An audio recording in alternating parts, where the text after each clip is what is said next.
फुलवारी नगर परिषद के 28 वार्ड हैं टोटल। सभी जगह हम लोगों ने डेवलपमेंट का काम करने का पूरा प्रयास किया और लोगों को जितनी सुविधा मिल सके इसके लिए कोशिश किया और जितनी हम लोगों की क्षमता है और जितना रिसोर्स है नगर परिषद के पास उस हिसाब से हम लोगों ने काफ़ी काम किया है। उन लोगों ने उसको सराहा भी है। तो हम लोगों ने काम तो बहुत किया है, इसको गिनाने की ज़रूरत नहीं है। और जहां आपने कहा इलेक्शन की बात, हम लोग बगैर ये फिक्र किए हुए कि कब इलेक्शन है और कैसे इलेक्शन है, हम लोग अपने काम में लगे रहते हैं। क्या ज़रूरत, लोग किसी से खाना थोड़ी मांगते हैं, काम चाहिए। नागरिक को तो उन लोगों को तो सुविधा चाहिए, चलने के लिए रास्ता चाहिए, नाली चाहिए, पानी चाहिए, स्ट्रीट लाइट चाहिए, मुख्यतः यही सब चाहिए। आप अगर इसमें ईमानदारी से लगे हुए हैं, अगर कुछ समस्या रह भी जाती है तो लोग आपको इसके लिए दोष नहीं देते हैं, फिर कहते हैं कि आगे फिर कोशिश कीजिएगा। काम है वो निरंतर चलेगा, जो हमारी ड्यूटी है वो हम निभाते रहेंगे। वो ये हमारी मंजिल है काम। इलेक्शन तो रास्ता है, कहीं पर मिल गया तो रास्ता हम थोड़ी नापेंगे। हम अपना एम, जो हमारा लक्ष्य है विकास करना फुलवारी का, एकदम अंतिम व्यक्ति तक, अंतिम जो काम है वहाँ तक करना। जब तक जिम्मेदारी लोगों ने हमको दिया है तब तक काम करते रहना, इतना ही हम लोग सोचते हैं। कुरान में नशा को हराम करार दिया गया है और हम उसको सख्ती से नशाबंदी को लागू कर रहे हैं, तो ये तो हम लोगों के लिए फख्र की बात है। तो सख्ती से कहाँ है? अभी भी इतने लोग जहरीली शराब पीकर मरे, तो सख्ती मतलब प्रशासन कहीं ना कहीं इसमें संलिप्त। अब एक बात समझ लीजिए कि हिंदुस्तान में जितने कानून बने हैं उनके अलग अलग दायरे हैं। लूट मार के लिए कानून है, क्या लूट मार ख़त्म हो गए? रेप के लिए कानून है, रेप ख़त्म हो गया। हत्या के लिए कानून है, हत्या ख़त्म हो गया। बताइए, इसके बाद आप मारपीट के लिए कानून है, मारपीट ख़त्म नहीं हो गया। लेकिन नियंत्रण होता है, अगर कोई अपराध करेगा तो उसको सज़ा मिलेगी, इसके लिए कानून होता है। अगर कानूनी प्रावधान नहीं रहेगा तो अगर कोई उस तरह का अपराध करेगा तो आप क्या सज़ा दे सकते हैं? आपके पास कानून ही नहीं है। ये सामाजिक बुराई है, इसको कोई सरकार चुटकी बजा के, इसमें दो रोल है, सरकार का और समाज का। आपके क्षेत्र फुलवारी नगर परिषद की बात करें तो यहाँ के बहुत सारे हजारों युवा, सैकड़ों में भी नहीं हजारों युवा आज नशे के आदी हो चुके हैं। वैसे युवाओं को आप कैसे मुख्य धारा में जोड़ेंगे और कैसे उनको आप गाइड करेंगे? आप इस क्षेत्र के मुखिया हैं। को दबा के, पुलिस से जेल भेज के, मारपीट करके आप नहीं बुराई ख़त्म कर सकते हैं। ये सामाजिक बुराई है, इसका खात्मा तभी मुमकिन है जब समाज जिम्मेदारी ले इसको ख़त्म करने की। हर एक घर के लोग अपने जो गार्जियन है वो लें कि हमारे घर में मेरे बाल बच्चे ये काम नहीं करें। जिस दिन ये फीलिंग आ जाएगी या जिस दिन ये करने की हम लोगों में सलाहियत हो जाएगी या ख्वाहिश हो जाएगी, चाहत हो जाएगी, उस दिन धीरे धीरे ये बुराई खुद ही ख़त्म हो जाएगी। इसमें समाज का बड़ा रोल है। कोई कानून दुनिया में सफल नहीं हो सकता है जब तक लोग उसको ना माने, लोग नहीं इम्प्लीमेंट कराएं, वो अपनी भूमिका नहीं निभाएंगे, समाज अपनी भूमिका नहीं निभाएगा, तब तक कोई कानून प्रभावी नहीं हो सकता। फुलवारी में खासकर जो अभी न्यू जनरेशन जो बच्चे, उनके लिए ग्राउंड नहीं है, उनके लिए लाइब्रेरी नहीं है। पढ़ने के लिए बच्चे यहाँ से 10 किलोमीटर दूर, 6 किलोमीटर दूर जाते हैं लाइब्रेरी अपनी तैयारी करने के लिए, रेलवे और एसएससी वगैरह और भी बहुत। उनके लिए कुछ खास व्यवस्था क्या करने वाले हैं इस बार? शरीफ में एक हम लोगों की बदकिस्मती से कहीं पे सार्वजनिक ज़मीन नहीं है जिसको हम लोग डेवलप करें इन सब चीज़ों के लिए। अभी आप देखा होगा कुछ दिन पहले कुछ लोग चाह रहे थे कि हटावें, चाह रहे थे ना, लेकिन इन लोग बोले कि नहीं, काम ठीक हो रहा है। मुन्ना बाबू जैसे लोग आपके पीछे भी लगे रहते लोग। अच्छा, दुनिया जब से बनी है, कोई अच्छा काम कीजिएगा तो कोई है जो पैर नहीं खींचने। अच्छा, लेकिन उसकी फिक्र करना है। इतना अच्छा काम करने के बावजूद भी लगे। लेकिन 99% लोग आपके साथ हैं और 1% 2-4 लोग अगर आपको गलत किस्म के समाज में भ्रम फैलाना चाहे तो उसका क्या इलाज है? 99% की दुआ और ये वो 2-4% लोग जो हैं उनको उनके पैर खींचने की ख्वाहिश कि कभी पूरी होगी? 99% वैसे लोग क्या कहेंगे कि रास्ते पे आ जाएं, सुधरें, सद्बुद्धि दे भगवान, सद ऊपर वाला अकल दे।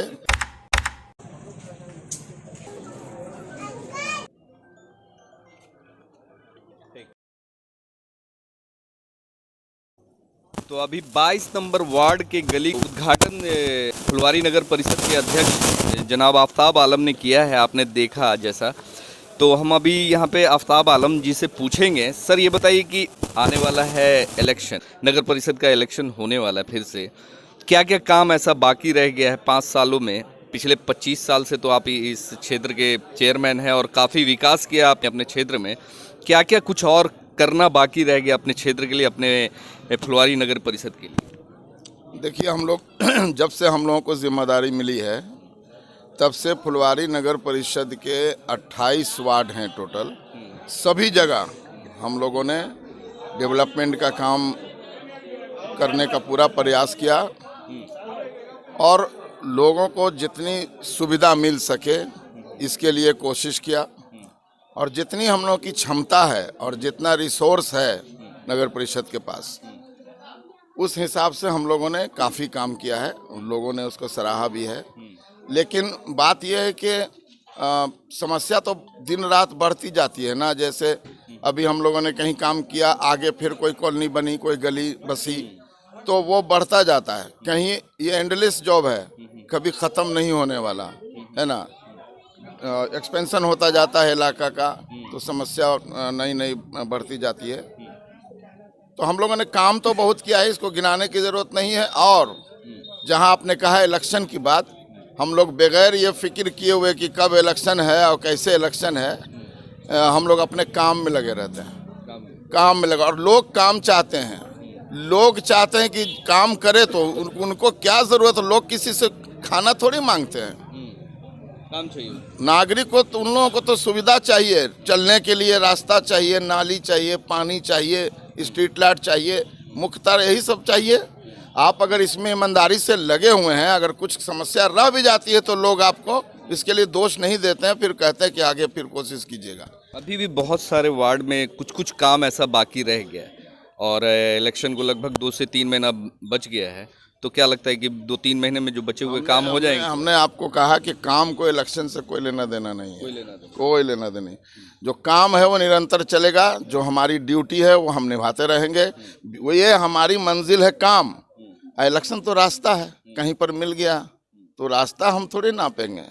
हम अपना एम, जो हमारा लक्ष्य है विकास करना फुलवारी का, एकदम अंतिम व्यक्ति तक, अंतिम जो काम है वहाँ तक करना। जब तक जिम्मेदारी लोगों ने हमको दिया है तब तक काम करते रहना, इतना ही हम लोग सोचते हैं।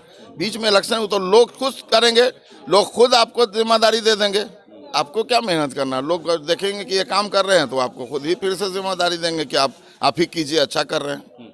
एक सवाल सबसे बड़ा अभी जो फुलवारी में युवाओं के लिए है, युवाओं में जो नशा जो बढ़ रहा है, खासकर जो ये ड्रग्स से, ब्राउन शुगर और सूखा नशा, बहुत सारे युवा जो आज इसके संलिप्त हो चुके हैं, उनको आप कैसे मैनेज करेंगे और उनको कैसे आप सुधार करने की कोशिश करेंगे? देखिए, सबसे पहले तो मैं बिहार के मुख्यमंत्री श्री नीतीश कुमार जी को बधाई देना चाहता हूँ, मुबारकबाद देना चाहता हूँ कि आज़ादी के बाद से आज तक किसी मुख्यमंत्री ने नशा मुक्ति की तरफ कोई ध्यान नहीं दिया।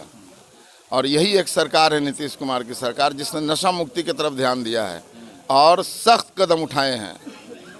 ठीक है, उन्होंने तो एक जगह स्लोगन में कहा भी कि कुरान में नशा को हराम करार दिया गया है और हम उसको सख्ती से नशाबंदी को लागू कर रहे हैं।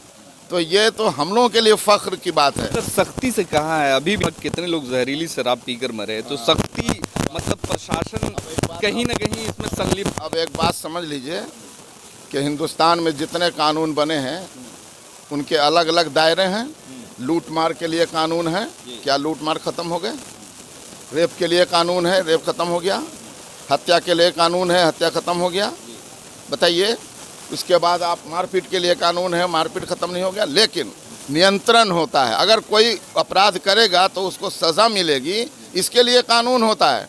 अगर कानूनी प्रावधान नहीं रहेगा तो अगर कोई उस तरह का अपराध करेगा तो आप क्या सज़ा दे सकते हैं? आपके पास कानून ही नहीं है। कोर्ट में जाएगा, कहेगा इसका तो कोई है नहीं, हम किस धारा के तहत, किस नियम के तहत आप उसको सज़ा देंगे? तो नशाबंदी का कानून एक कानून है कि जैसा आपने कहा, नशाबंदी ये सामाजिक बुराई है, इसको कोई सरकार चुटकी बजा के, इसमें 2 रोल है, सरकार का और समाज का। शराब जो है वो राज्य स्तर पे पूरे देश के लिए है, मगर आपके क्षेत्र फुलवारी नगर परिषद की बात करें तो यहाँ के बहुत सारे हजारों युवा सैकड़ों में भी नहीं हजारों युवा आज नशे के आदी हो चुके हैं। वैसे युवाओं को आप कैसे मुख्य धारा में जोड़ेंगे और कैसे उनको आप गाइड करेंगे? आप इस क्षेत्र के मुखिया हैं। देखिए, जिस समाज में तालीम को बढ़ावा दिया जाएगा, शिक्षा की तरफ जो समाज आगे बढ़ेगा, उसमें सारी बुराई धीरे धीरे खत्म हो जाएगी। ठीक है, किसी को दबा के पुलिस से जेल भेज के मार पीट करके आप नहीं बुराई खत्म कर सकते हैं।